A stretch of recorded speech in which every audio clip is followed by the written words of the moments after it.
गीताई माऊली माझी, तिचा मी बाळ नेणता, पडता रडता घेई उचलून कडेवरी।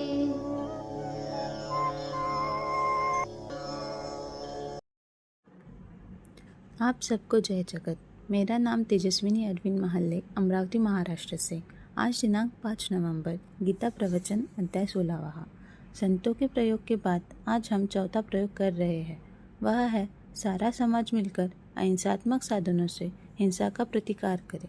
इस तरह 4 प्रयोग अब तक हुए हैं। प्रत्येक प्रयोग में अपूर्णता थी और है। विकास क्रम में यह बात अपरिहार्य ही है, परंतु यह तो कहना ही होगा कि उस काल के लिए वे प्रयोग पूर्ण ही थे और 10,000 साल के बाद आज के इस हमारे अहिंसा युद्ध में भी बहुत कुछ हिंसा का अंश दिखाई देगा। शुद्ध हिंसा के और भी प्रकार होते ही रहेंगे।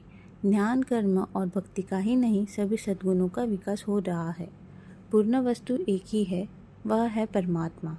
भगवत गीता का पुरुषोत्तम योग पूर्ण है, परंतु व्यक्ति और समुदाय के जीवन में अभी उनका पूर्ण विकास होना बाकी है। वचनों का भी विकास होता है। ऋषि मंत्रों के दृष्टा समझे जाते थे, करता नहीं, क्योंकि उन्हें मंत्रों का जो अर्थ दिखा वही उसका अर्थ हो, सो बात नहीं। उन्हें उसका एक दर्शन हुआ, उसके बाद हमें उसका और विकसित अर्थ दिख सकता है। उनसे यदि हमें कुछ अधिक दिख जाता है तो वह विशेषता नहीं है, क्योंकि उन्हीं के आधार पर हम आगे बढ़ते हैं। मैं यहाँ अहिंसा का ही विकास की जो बात कर रही हूँ, वह इसलिए कि यदि हम सब सद्गुणों का साधारण रूप से निकालें तो वह अहिंसा ही निकलेगा। और दूसरे, हम आज अहिंसात्मक युद्ध में ही पड़े हुए भी हैं।